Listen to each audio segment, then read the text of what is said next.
The marketplace stretched across 3 kilometers of polished metal flooring, its ceiling lost in shadows high above. Alien merchants from dozens of worlds had gathered for the annual war mount auction. Their exotic creatures contained in energy fields that hummed with power. The air buzzed with translated conversations as buyers examined the finest combat animals the galaxy had to offer. Kestra pressed herself against the back wall of her containment cell, her 6 legs folded beneath her lean body. Her scales, once a brilliant copper gold, had dulled to the color of old pennies. The neural crown that marked her as a Zephyrian war horse hung loose around her elongated skull, its biocircuits dim and flickering. Lot 749, announced the Vorthan auctioneer, his 4 arms gesturing dismissively toward Kestra's cell. Zephyrian war mount. Age, 12 cycles. Combat experience, limited. Neural compatibility rating, failed. A ripple of disinterest passed through the crowd. Zephyrian war horses were legendary for their speed, intelligence, and telepathic abilities. But this one was different. This one was broken. Opening bid, 50 credits. The auctioneer continued, his tone suggesting even that price was too generous. Silence filled the marketplace. Potential buyers turned their attention to the magnificent creatures in neighboring cells. A Terran battle cat with midnight black fur and eyes like burning coals. A Centauri storm rider whose wings crackled with natural electricity. A Martian sand WYRM that could tunnel through solid rock. Kestra had been the pride of the Zephyrian military breeding program until the tests began. Neural compatibility assessments were standard for all war mounts. The process involved linking the creature's mind with a military-grade AI system, allowing for perfect coordination between rider and mount during combat. Most Zephyrian warhorses formed the connection within hours. Kestra had tried for 3 months. The neural crown's biocircuits would activate, establish initial contact, then immediately shut down. The military technicians ran every diagnostic they knew. They adjusted frequencies, modified the crown's configuration, even attempted surgical implants. Nothing worked. The crown simply refused to maintain a stable connection with her nervous system. Genetic defect, the head technician had declared. Neural pathways are incompatible with standard military interface protocols. Recommend immediate disposal. Instead, they had sent her to the marketplace. A last chance for someone to find use for a failed warhorse. 40 credits, called a voice from the crowd. A Rigelian scrap dealer, looking for cheap labor animals. 35, countered a food vendor. Zephyrian meat was considered a delicacy on several worlds. Kestra closed her eyes and tried to block out the sound of her life being reduced to numbers. She had been bred for war, trained for battle, her entire existence focused on the partnership between mount and rider that defined Zephyrian military tradition. Her ancestors had carried warriors across star systems, their combined minds moving as one in the heat of combat. Now she was being sold for parts. 25 credits, said the scrap dealer, apparently deciding she was not worth more effort. The auctioneer raised one hand. Do I hear 20? This is quality Zephyrian breeding stock, excellent for 100 credits. The voice cut through the noise of the marketplace like a blade. Conversation stopped. Heads turned. Even the auctioneer paused mid-sentence. The speaker stood at the edge of the crowd, small even by the standards of her species. Human, obviously, though few humans attended the war mount auctions. They preferred mechanical vehicles to living creatures, a cultural quirk that most galactic species found puzzling. She appeared to be in her early 20s, with dark hair pulled back in a practical ponytail, and clothes that marked her as a colonist rather than military. Her brown eyes were fixed on Kestra with an intensity that made the war horse lift her head in surprise. 100 credits, the human repeated, stepping forward. For the Zephyrian. The auctioneer's translation device flickered as it processed this unexpected development. Ah yes, 100 credits for lot 749. Do I hear 120? The scrap dealer studied the human with obvious confusion, then shook his head and walked away. The food vendor did the same. Who would pay 5 times market value for a defective warhorse? Going once, said the auctioneer. Kestra found herself staring at the human girl. There was something different about this one. Most humans she had observed were loud, aggressive, quick to dominate everything around them. This one moved with quiet confidence, her gaze steady and patient. Going twice. The human smiled, and Kestra felt something strange happen in her chest. A warmth she had not experienced since her failure in the neural compatibility tests. Sold to the human bidder for 100 credits. The energy field around Kestra's cell dissolved with a soft chime. After months of confinement, she could move freely again. She took a tentative step forward, then another, until she stood at the front of her cell. The human approached slowly, one hand extended palm up in a gesture of peace. "Hello," she said softly. "My name is Maya Chun. I think you and are going to be great friends."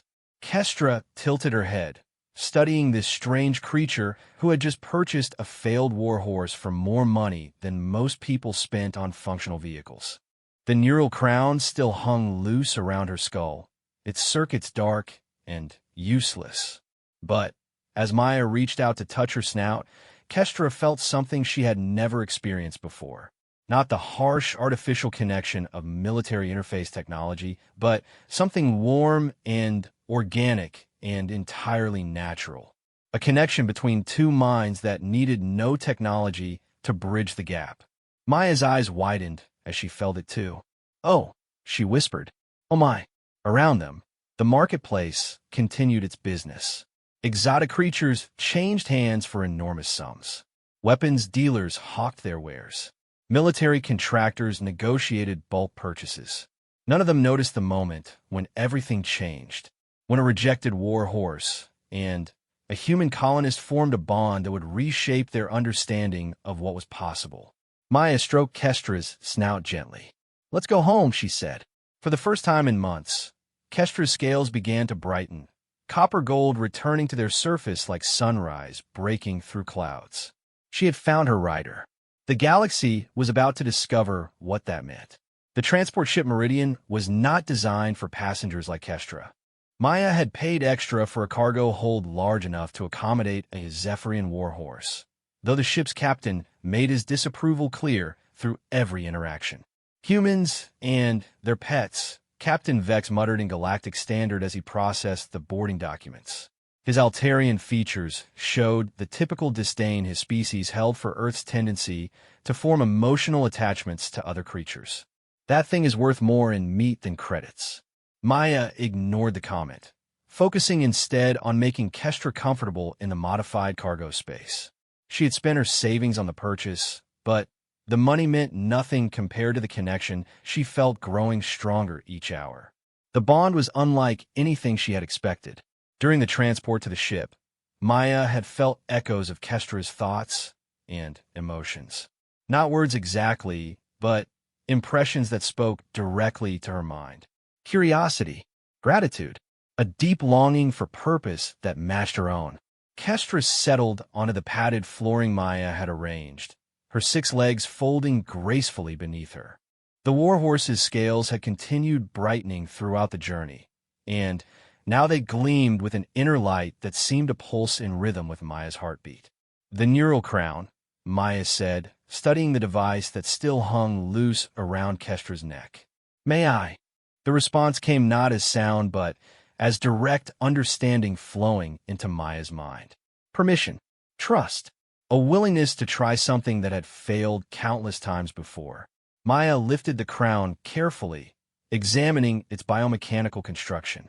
She had studied xenobiology at the University of New Geneva before joining the Colonial Service, but Zephyrian neural interfaces were far beyond anything in her textbooks.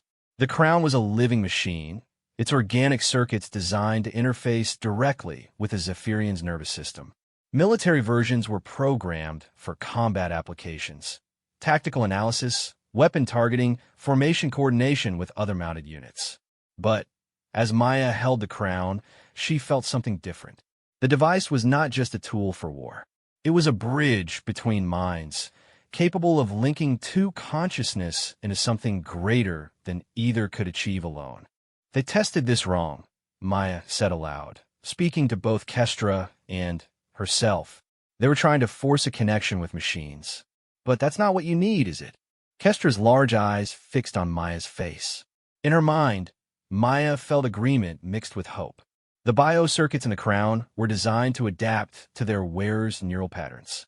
Military technicians had programmed them for standardized interfaces, rigid protocols that all war horses were expected to match. When Kestra's unique neural structure failed to conform, they had declared her defective. Maya had a different idea. She placed the crown gently on Kestra's head, then sat cross-legged on the floor in front of the warhorse. "No protocols," she said softly. "No military programs. Just you and me." She placed her hands on either side of the crown and closed her eyes. At first, nothing happened. The biocircuits remained dark, just as they had during months of failed military testing. But Maya did not try to force a connection. Instead, she opened her mind to the bond she already felt with Kestra. The warmth between them grew stronger. Maya felt herself drifting into Kestra's consciousness, experiencing the world through alien senses. She could perceive electromagnetic fields, detect gravitational variations, sense the ship's movement through space with perfect precision. Gradually, the crown's circuits began to glow, not with the harsh blue light of military interfaces, but with a soft golden radiance that pulsed in harmony with both their heartbeats. The connection stabilized. Maya gasped as her awareness expanded. She was still herself, but she was also Kestra. Two minds sharing one consciousness, each retaining their individual identity while becoming part of something magnificent. Through Kestra's enhanced senses, Maya could feel the ship's engines vibrating through the hull. She could detect the emotional states of every crew member aboard, their thoughts leaving traces in the ship's electromagnetic field that Kestra's natural abilities translated into impressions of mood and intent. Through Maya's human perspective, Kestra experienced something she had never felt before, the warmth of genuine affection without military purpose. Maya's mind held no thoughts of combat effectiveness or tactical applications. She valued Kestra for who she was, not what she could be trained to do. The neural crown's circuits flared brighter, its biomechanical systems adapting to accommodate this unprecedented partnership. Military interfaces were designed for dominance hierarchies, rider commanding mount. But the connection between Maya and Kestra was based on mutual respect and trust. When the light faded, they remained joined in a way that transcended the crown's technology. The device was simply amplifying something that already existed between them. "Maya, Chun," came a harsh voice from the cargo hold's intercom. "Report to the bridge immediately." Maya reluctantly broke physical contact with the crown, though their mental connection remained strong.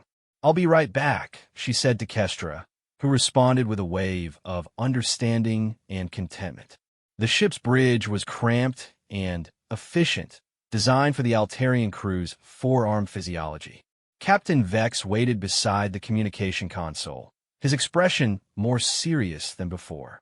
"We have received a priority message from Zephyrian Military Command," he said without preamble. "They want their warhorse back." Maya felt her heart sink. She was legally purchased at public auction. Yes, but apparently certain military officials are claiming the sale was unauthorized. They want to inspect the creature for sensitive military technology before allowing the transfer to proceed. Through their bond, Maya felt Kestra's distress as the warhorse sensed her emotional state. She forced herself to remain calm. "What does that mean for us?" "It means we will be boarded when we reach Kepler Station. Zephyrian military inspectors will examine your mount and determine whether the sale can stand." Maya nodded slowly, her mind racing. She had spent everything to purchase Kestra, but money was not her primary concern. The bond they had formed was genuine and deep, unlike anything the Zephyrian military had achieved with their standardized procedures. But would that matter to military officials who viewed war horses as equipment rather than individuals? "How long until we reach Kepler Station?" Maya asked. 18 hours. "Thank you for letting me know, Captain." Maya returned to the cargo hold where Kestra waited, her scales now glowing with steady golden light. The war horse sensed Maya's worry and projected calm reassurance through their bond. "They want to take you back," Maya said aloud, knowing that Kestra could feel the truth of the situation through their connection. The response came immediately. Fierce determination mixed with loyalty. Kestra had found her true rider. No military bureaucracy would separate them. Maya smiled, feeling her confidence return. She had 18 hours to prepare for the most important test of their partnership. Time to show the galaxy what humans and their pets could really accomplish together. Kepler Station orbited the gas giant Kronos like a metallic moon, its docking bays busy with traffic from across the sector. Maya watched through the cargo hold's single porthole as the Meridian approached, her hand resting on Kestra's neck where the neural crown circuits pulsed with gentle light. The bond between them had grown stronger during their 18-hour journey.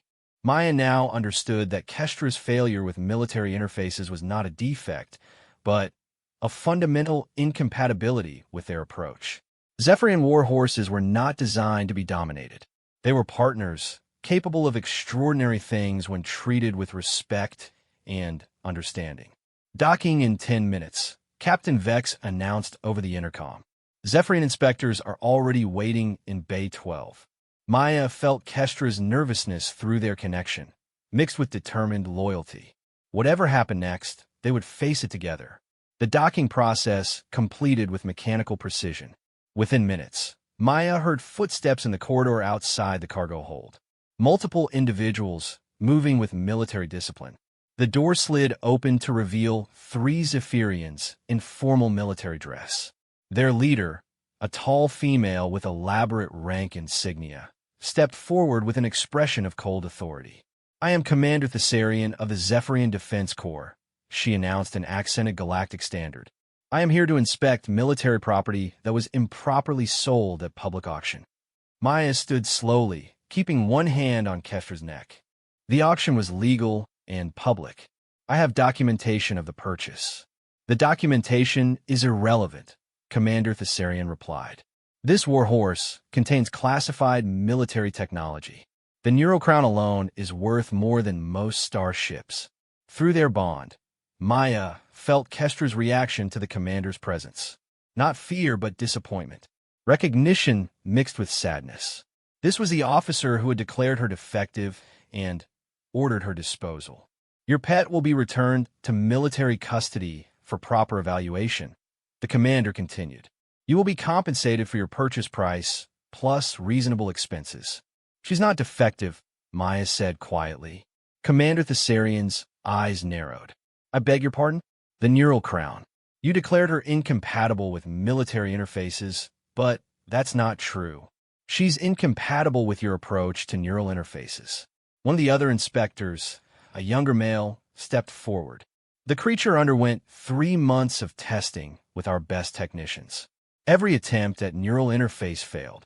Maya looked at Kestra, feeling the war horse's trust and encouragement flowing through their bond. "May I demonstrate?" Commander Thessarian's expression suggested this was a waste of time, but professional curiosity won out. "Very well. But when your demonstration fails, the war horse returns with us immediately." Maya nodded and sat cross-legged in front of Kestra. She placed her hands on the neural crown and closed her eyes, opening her mind to their connection. The crown circuits blazed to life with golden radiance. But this was different from their previous joining. Stronger, more complete. Through Kestra's enhanced senses, Maya felt the electromagnetic fields generated by every piece of technology in the cargo hold. She could detect the emotional states of the Zephyrian inspectors: surprise, confusion, and growing amazement. But the demonstration went beyond simple sensory enhancement. Maya felt her consciousness merge with Kestra's in a way that created something entirely new. They were no longer human and war horse sharing thoughts. They were a single entity with capabilities that exceeded either species' individual potential. Maya opened her eyes and looked directly at Commander Thessarian. When she spoke, her voice carried harmonics that resonated with Kestra's neural patterns, creating words that bypassed the Zephyrians' conscious minds and spoke directly to their instinctive understanding. "You tested for dominance," Maya said, her words echoing strangely in the cargo hold. "You sought to control rather than partner. Zephyrian war horses were never designed to be ridden by those who view them as tools." The younger inspector stepped backward, his eyes wide. "How is she doing that?" "The voice harmonics. That's impossible without years of training in neurolinguistics." Commander Thessarian stared at the glowing crown, her professional composure beginning to crack. "The interface parameters are completely outside standard specifications. How are you maintaining stability?" Maya stood slowly, her connection with Kestra remaining strong. "Because we trust each other. Your military interfaces are based on hierarchy and control. They require the mount to submit completely to the rider's will. But Kestra's neural structure makes her incapable of that kind of submission." She moved to stand beside the war horse, her hand resting on Kestra's shoulder. "She needs a true partnership, two minds working as equals toward a common goal." Through their bond, Maya felt Kestra's desire to show these military officers what she was truly capable of. With wordless agreement, they focused their combined consciousness on the cargo hold security sensors. The electronic systems responded to their joined will, displaying impossible amounts of data on the wall screens. Stellar navigation charts, gravitational field analyses, real-time tracking of every ship within sensor range. Information that should have required a full bridge crew to process flowed through their consciousness as easily as breathing. "Impossible," whispered the third inspector. "Those sensor readings, a single operator cannot process that much data without an AI interface." "She's not using an AI," Commander Thessarian said slowly. "She's using the war horse's natural processing capabilities. But that level of integration should be impossible for an untrained civilian." Maya smiled, feeling Kestra's quiet satisfaction through their bond. "Maybe that's because you've been trying to train war horses to think like military officers instead of training officers to think like war horses." The cargo hold fell silent, except for the soft hum of ship systems. The three Zephyrian inspectors exchanged glances that spoke of protocols being reconsidered and assumptions being challenged. Finally, Commander Thessarian spoke. "This partnership, it exceeds anything we have achieved with standard military interfaces. The applications for reconnaissance, navigation, tactical analysis." She paused, studying Maya with new interest. "Are you willing to discuss potential military service?" "No," Maya said without hesitation. "Kestra and I are partners, not soldiers. We'll find our own path." The commander nodded slowly. "Then, I must inform you that this demonstration has classified implications. The techniques you have developed could revolutionize our understanding of neural interface technology." "The techniques aren't mine," Maya replied. "They belong to anyone willing to approach Zephyrian war horses with respect instead of dominance." Through her bond with Kestra, Maya felt something unexpected, hope radiating from the war horse's consciousness. Not just for themselves, but for others like her who had been declared defective by military standards. Commander Thessarian spent another 10 minutes examining the crown's readings and asking technical questions that Maya answered through her connection with Kestra. Finally, the military inspection team prepared to leave. "The sail will stand," the commander announced formally. "But be advised that your methods have attracted official attention. You may receive contact from various military and research organizations." After the Zephyrians departed, Maya sat beside Kestra in the quiet cargo hold. Their bond hummed with contentment and anticipation for the future. "Ready to go home?" Maya asked. Kestra's response came as warm understanding flowing directly into Maya's mind. Home was not a place. Home was wherever they were together. The neural crown's circuits pulsed with steady golden light as the Meridian undocked from Kepler Station, carrying them toward whatever adventures awaited a human colonist and her extraordinary partner. The colony world of Haven stretched beneath them like a patchwork quilt, its agricultural settlements connected by transport routes that wound between rivers and mountain ranges. Maya guided the orbital shuttle toward landing Base 7. her hands steady on the controls while Kestra's enhanced senses provided navigation data that made the approach smoother than any automated system could achieve. 3 months had passed since their demonstration aboard Kepler Station. Word of their unique partnership had spread through military and academic circles, bringing offers of research contracts, military commissions, and university positions. Maya had declined them all, choosing instead to return to the colonial world where she had grown up. But their peaceful homecoming was about to be interrupted. Priority signal from Haven Control announced the shuttle's communication system. All civilian traffic is ordered to maintain current altitude and await further instructions. Maya frowned, reaching out through her bond with Kestra to sense the electromagnetic spectrum around them. What she felt made her stomach clench with worry. Hundreds of ships in orbit. Military vessels from at least 6 different species, their weapon systems powered and ready. And, descending through the atmosphere toward the surface, a massive assault formation that her enhanced awareness identified as Korvaxi raiders. Emergency broadcast on all frequencies, came another announcement. Colonial settlements are under attack by Korvaxi raiding forces. All civilian vessels are ordered to evacuate the system immediately. Through their neural link, Maya felt Kestra's battle instincts stirring. War horses were bred for combat, and even rejected ones retained their warrior heritage. The neural crown's circuits flared brighter as Kestra's consciousness focused on the tactical situation below. Maya could see it all through her partner's enhanced perception. The Korvaxi had bypassed the orbital defense platforms using some kind of stealth technology. Their ground forces were already engaging colonial militia units who were completely outmatched by superior numbers and equipment.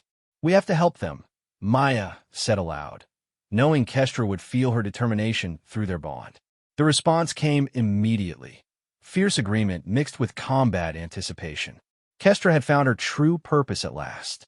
Maya altered course toward the planetary surface, ignoring the increasingly urgent commands from Haven Control. Through her connection with Kestra, she felt the war horse's enhanced senses mapping the battlefield below with perfect precision. The largest Korvaxi formation was attacking New Geneva, the colony's administrative center where Maya had attended university. 15,000 civilians trapped behind defensive barriers that were already beginning to fail under sustained assault. "We can't fight an entire army," Maya said, speaking her thoughts aloud as she and Kestra analyzed their options together. Through their bond, she felt Kestra's tactical assessment. They did not need to fight the entire army. They needed to disrupt the Korvaxi command structure and buy time for the orbital defense platforms to target the raiders' stealth ships. Maya smiled grimly. "Hit and run. I like it." The shuttle screamed through Haven's atmosphere at speeds that should have tore it apart. But with Kestra's enhanced spatial awareness guiding them, they rode the gravitational currents and magnetic fields like a surfer riding ocean waves. They touched down in the hills, overlooking New Geneva, just as the Korvaxi assault forces breached the settlement's outer defenses. Maya opened the shuttle's rear compartment and felt her heart race as she saw the battlefield for the first time through unaugmented human eyes. Hundreds of Korvaxi warriors in powered armor advancing through the settlement streets. Civilian defenders falling back toward the central plaza where families huddled behind makeshift barricades. And, in the distance, the towering form of a Korvaxi command walker directing the assault with ruthless efficiency. "That's our target," Maya said, pointing toward the command walker. Kestra's response flowed through their bond. Ready. Eager. Hungry for the battle that would prove their worth. Maya mounted her partner for the first time, settling into the riding position just behind the neural crown. As soon as physical contact was established, their consciousness merged completely. They were no longer human and war horse. They were something new, something the galaxy had never seen before. Kestra launched from the hilltop with explosive power, her 6 legs carrying them down the slope at incredible speed. Through their shared awareness, Maya felt every pebble beneath her partner's hooves, sensed every enemy movement in the settlement below, process tactical information with superhuman speed and accuracy. The neural crown blazed with golden fire as their combined consciousness reached out to touch the electronic systems around them. Vehicle sensors, communication networks, weapon targeting computers, all of it became extensions of their will. They hit the Korvaxi rear guard like a thunderbolt. Kestra moved between enemy positions with fluid grace, her natural speed enhanced by Maya's ability to predict patrol patterns and identify weak points in the Korvaxi formation. They struck without warning, disrupting communication relays and supply lines, then vanished before enemy forces could respond effectively. Contact command, one Korvaxi squad leader radioed. We have some kind of cavalry unit operating behind our lines. Unknown species, possible Zephyrian war mount. Through the enemy's communication network, Maya and Kestra heard the command walker's response. Deploy hunter-killer teams. One cavalry unit cannot significantly impact our operations. But they were wrong. This was not just one cavalry unit.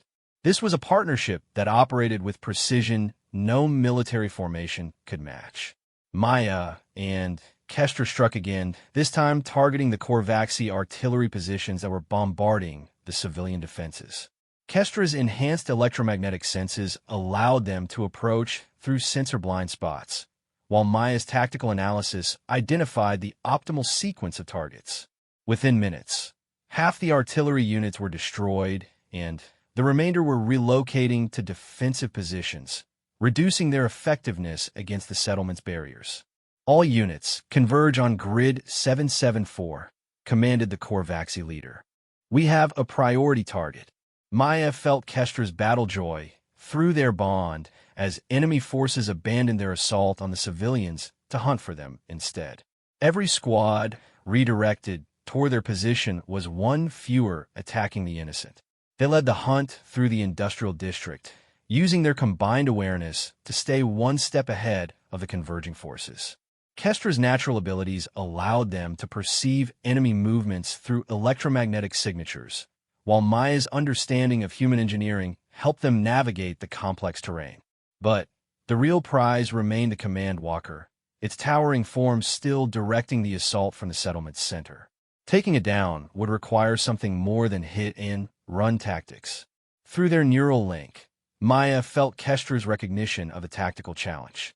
The command walker was heavily armored and surrounded by elite guards. A direct assault would be suicide, but perhaps they did not need to assault it directly. Maya smiled as the solution crystallized in their shared consciousness. Time to show them what human creativity looks like. Their bond pulsed with anticipation as they prepared for the most dangerous gambit of their partnership. The Korvaxi were about to learn that some wars are won not through superior firepower, but through the courage of those who refuse to surrender. The fuel depot explosion lit the settlement like an artificial dawn, its shockwave rattling windows 3 kilometers away.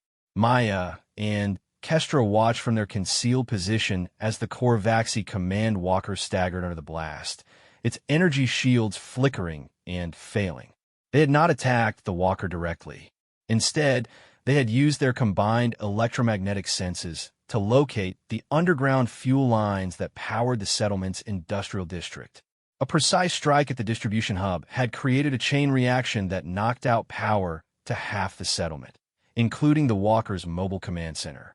Now, Maya whispered, feeling Kestra's muscles coil with anticipation. They emerged from cover like a golden comet, the neural crown's circuits blazing as their consciousness expanded to encompass every electronic system within range. Through their bond, Maya felt Kestra's joy at finally being able to fight as she was meant to fight, not as a tool of military hierarchy, but as an equal partner in defense of the innocent. The Korvaxi guards around the command walker opened fire as soon as they appeared, but their targeting systems have been disrupted by electromagnetic pulses that Kestra generated naturally. Energy bolts went wide, missing them by meters as they weaved between buildings at impossible speed. Maya reached out through their neural link to touch the walker's communication array, her consciousness merging with Kestra's to penetrate the Korvaxi military networks. What she found there made her gasp with sudden understanding. "This isn't a raid," she said aloud, her voice carrying the harmonic resonances that their bond made possible. "It's a rescue mission." Through the enemy command channels, she felt the truth of the situation. The Korvaxi were not here to loot or destroy. They were here to retrieve something that had been lost months earlier, something that their tactical computers identified as critical to their species' survival. But the colonial authorities had no knowledge of any Korvaxi property on Haven, which meant the item in question was either hidden or its true nature was not understood by human settlers. Kestra's battle instincts urged immediate action, but Maya's analytical mind sought a different solution. Through their bond, she projected calm, resolve mixed with determined compassion. "Wait," she said, guiding Kestra toward the command walker instead of away from it. "I want to talk to them." The neural crown circuits flared as Maya reached out through the Korvaxi communication network, her consciousness enhanced by Kestra's natural telepathic abilities. She had no training in diplomatic protocols or alien psychology, but she had something more valuable: absolute sincerity amplified by their unprecedented bond. "Korvaxi Commander," she said, her word transmitted directly into the walker's communication system. "I know what you're looking for. Let's find a way to solve this without more bloodshed." The response came immediately, suspicion mixed with desperate hope. The Korvaxi commander's mental signature carried the weight of enormous responsibility and fear for his people's future. "You cannot comprehend what is at stake, human," came the translated reply. "The seed bank must be recovered." Through her connection with Kestra, Maya felt the harmonic resonances that carried deeper meaning in Korvaxi communication. The seed bank was not just valuable, it was irreplaceable. The genetic foundation for rebuilding their homeworld after some catastrophe that had left their people scattered across the galaxy. "Then, let's find it together," Maya replied. "Stop attacking civilians, and I'll help you locate what you need." The firing around them ceased as the Korvaxi commander considered her offer. Through enemy communication channels, Maya felt heated debate among the raiding party leadership. Some argued for continued assault. Others recognized that their current approach was failing to locate the seed bank. Finally, the command walker's weapons powered down. "You would help us?" came the commander's voice, carried now on harmonic frequencies that spoke of cautious trust. Maya guided Kestra closer to the massive war machine, their combined senses reaching out to scan the settlement's infrastructure. If the seed bank was here, their enhanced perception would find it. "The New Geneva Research Institute," Maya said suddenly, as their awareness touched something unusual in the university district. Subsection 7. "There's something there that doesn't match human technology patterns." Through their bond, she felt Kestra's confirmation. Buried beneath the research facility was a chamber with electromagnetic signatures unlike anything human science could produce. Whatever was hidden there had been dormant for months, its power systems in minimal standby mode. "How did you—" the Korvaxi commander began, then stopped as understanding dawned. "You are bonded with a Zephyrian warmout. Your perceptions extend beyond normal human limitations." "More than that," Maya replied. "We're partners, equals. We see things differently than either of our species would alone." The command walker began moving toward the research institute, its weapons remaining powered down. Around them, Korvaxi ground forces ceased their assault on civilian positions and formed up in escort formation. Maya and Kestra rode alongside the massive walker, their presence serving as a bridge between human defenders and Korvaxi raiders. Through their neural link, Maya projected calm reassurance to the terrified colonists while simultaneously maintaining communication with the alien commander. At the Research Institute, their combined senses guided excavation teams to the hidden chamber. What they found, there was a crystalline structure the size of a small building, its faceted surfaces pulsing with slow, steady light. "The seed bank of Korvax Prime," the commander said, his mental signature flooded with relief. "We thought it lost when our transport crashed here during the evacuation." Maya felt the story through harmonic resonances in his communication. The Korvaxi homeworld devastated by solar flares. Millions of refugees scattered across the galaxy, and their genetic heritage preserved in this crystalline repository that had been buried and forgotten during the chaos of evacuation. The human authorities never knew what it was, Maya said. They just classified it as unidentified alien technology and stored it for future study. Working together, human colonists and Korvaxi raiders carefully excavated the seed bank and prepared it for transport. What had begun as a violent assault transformed into a collaborative rescue operation. As the last Korvaxi ships departed Haven's orbit, their commander sent a final transmission that reached Maya and Kestra through channels that bypassed normal communication protocols. "The partnership you have demonstrated today will be remembered," he said. "When our people rebuild our homeworld, stories will be told of the human and war horse who chose understanding over conflict." Maya smiled, feeling Kestra's quiet satisfaction through their bond. They had found their purpose at last, not as soldiers or tools of war, but as bridges between different ways of thinking and being. In the weeks that followed, their story spread throughout the galaxy. Military academies studied their techniques. Diplomatic corps requested their assistance with interspecies negotiations. Researchers sought to understand the neural interface modifications that made their partnership possible.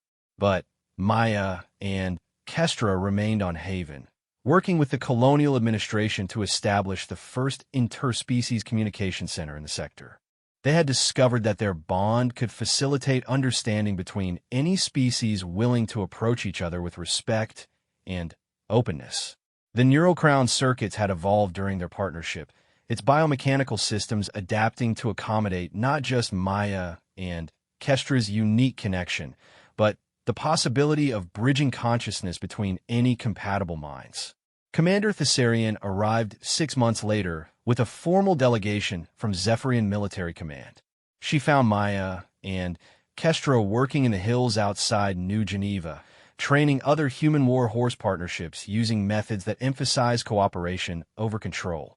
"The applications are extraordinary," the commander said, watching a dozen human riders work with their Zephyrian partners in perfect harmony. "This could revolutionize everything we understand about interspecies cooperation."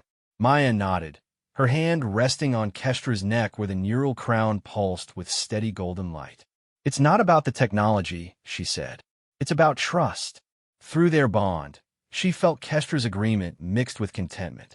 They had both found what they were meant to be, not human and war horse, but something entirely new.